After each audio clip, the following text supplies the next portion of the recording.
Shri Sharvani tuition పెదకాకానికి స్వాగతం. This is Mahendra sir. ఈరోజు నుండి మనం 2025-26 సంవత్సరానికి గాను 10th క్లాస్ పబ్లిక్ ఎగ్జామ్స్కి సంబంధించిన ఇంపార్టెంట్ క్వశ్చన్స్ని రోజుకొక వీడియో చొప్పున డిస్కస్ చేద్దాం. సో ఈరోజు మొదటి వీడియోగా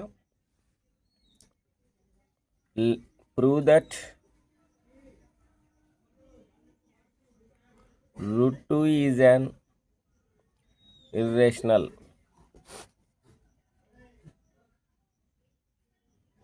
number. Prove that √2 is an irrational number అనే దాన్ని మనం తెలుసుకుందాం. ఫస్ట్ ఆఫ్ ఆల్ దీన్ని సాల్వ్ చేయడానికి మనకి ఇండైరెక్ట్ మెథడ్ అనేది యూజ్ అవుతుంది. ఇండైరెక్ట్ మెథడ్ అంటే మనం డైరెక్ట్గా కాకుండా √2 అనేదాన్ని ఇర్రేషనల్గా కాకుండా రేషనల్ అని అనుకొని రేషనల్కి ఉండేటటువంటి లక్షణాలని కంపేర్ చేసుకుంటూ ఆ లక్షణాలు కనుక లేకపోయినట్లయితే అది ఇర్రేషనల్ అని చెప్పడమే మనకి ఇండైరెక్ట్ మెథడ్ అంటారు, లేదా దీన్ని కాంట్రడిక్షన్ మెథడ్ అని కూడా అంటాము. సో ముందుగా మనం ఏం చేస్తామంటే let us assume that √2 is a rational అనుకుందాం. రేషనల్ అయితే ఏ ఫామ్లో ఉంటుంది? రేషనల్ అయితే ఫ్రాక్షన్ ఫామ్లో ఉంటుంది, a/b ఫామ్లో ఉంటుంది.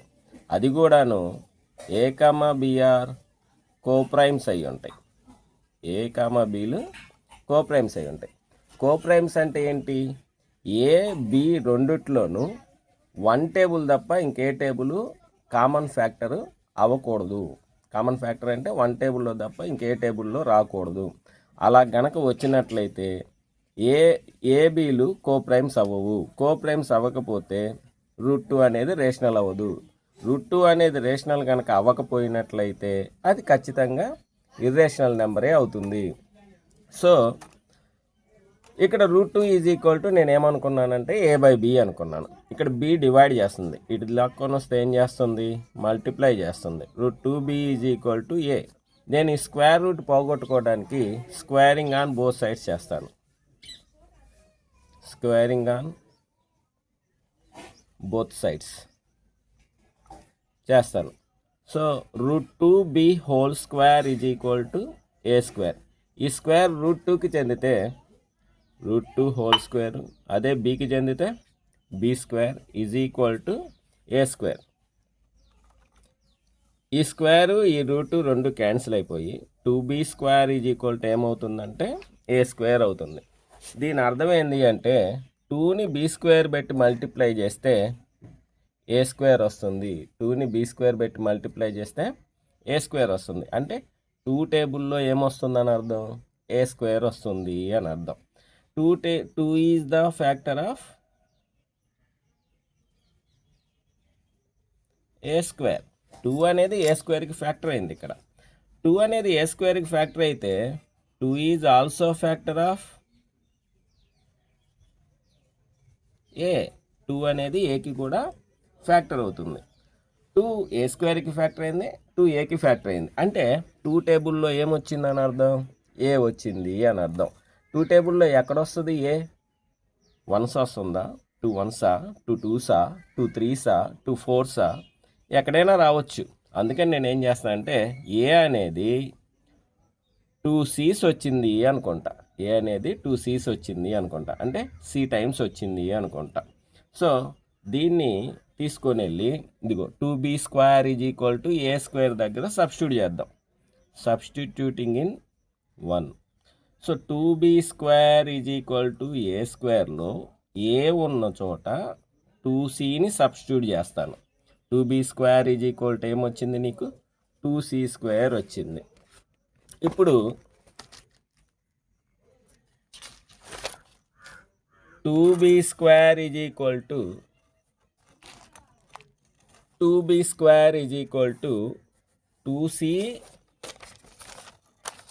2c హోల్ స్క్వేర్ని 2² ఇంటూ c²గా రాసుకోవచ్చు. 2² into c². 2b² is equal to 2² అంటే 4c². ఇక్కడ 2 మల్టిప్లై చేస్తుంది, ఇటు తీసుకొని వస్తే డివైడ్ చేస్తుంది. B square is equal to 4c²/2. 2 1s 2 2s. B square is equal to ఏమని వచ్చింది మనకి? 2c² వచ్చింది. దీని అర్థం ఏంటి మ్యాథమెటికల్గా? 2ని c² పెట్టి మల్టిప్లై చేస్తే b² వస్తుంది అని అర్థం. అంటే దాని అర్థం 2 టేబుల్లో b² వస్తుంది. అంటే 2 is the factor of b². 2 అనేది b²కి ఫ్యాక్టర్ అయ్యింది. మరి 2 అనేది b²కి ఫ్యాక్టర్ అయితే ఆటోమేటిక్గా 2 is also factor of B. 2 అనేది బికి ఫ్యాక్టర్ అయింది. కానీ ఇందాక మనకి అదే 2 అనేది ఇక్కడ ఏకి ఫ్యాక్టర్ అయింది అని వచ్చింది. ఇక్కడ 2 is the factor of A అని వచ్చింది. మళ్ళీ ఇక్కడ 2 is also factor of B అని వచ్చింది. అంటే 2 అనేది కామన్ ఫ్యాక్టర్ అయింది. 2 is common factor of both A and B. Both A and B. ఏకి బికి అది కామన్ ఫ్యాక్టర్ అయింది. అలా కాకూడదు కదా, ఎందుకంటే ఏ బీలని ఇందాక మనం కోప్రైమ్స్ అనుకున్నాము. ఏ బీలని మనం ఇందాక కోప్రైమ్స్ అనుకున్నాం. కోప్రైమ్స్ అంటే 1 టేబుల్ తప్ప ఇంకే టేబుల్ కామన్ ఫ్యాక్టర్గా ఉండకూడదు. కానీ ఇక్కడ ఏ టేబుల్ కూడా కామన్ ఫ్యాక్టర్గా వచ్చింది, 2 టేబుల్ కూడా కామన్ ఫ్యాక్టర్గా వచ్చింది. కాబట్టి ఇవి కోప్రైమ్స్ అవ్వవు. కాబట్టి ఇవి కోప్రైమ్స్ అవ్వకపోతే ఇది రేషనల్ అవ్వదు. మరి రేషనల్ అవ్వకపోతే ఏమవుతుంది? ఇర్రేషనల్ అవుతుంది. So it is contradiction. మనం తీసుకున్న దానికి ఇది కాంట్రడిక్ట్ అయింది. It is contradiction. Hour assumption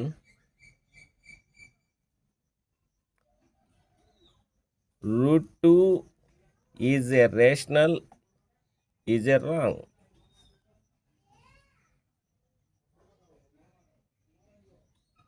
√2 rational అనేది రాంగ్.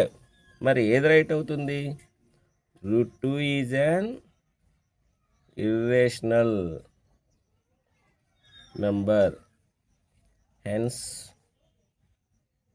ప్రూవ్డ్.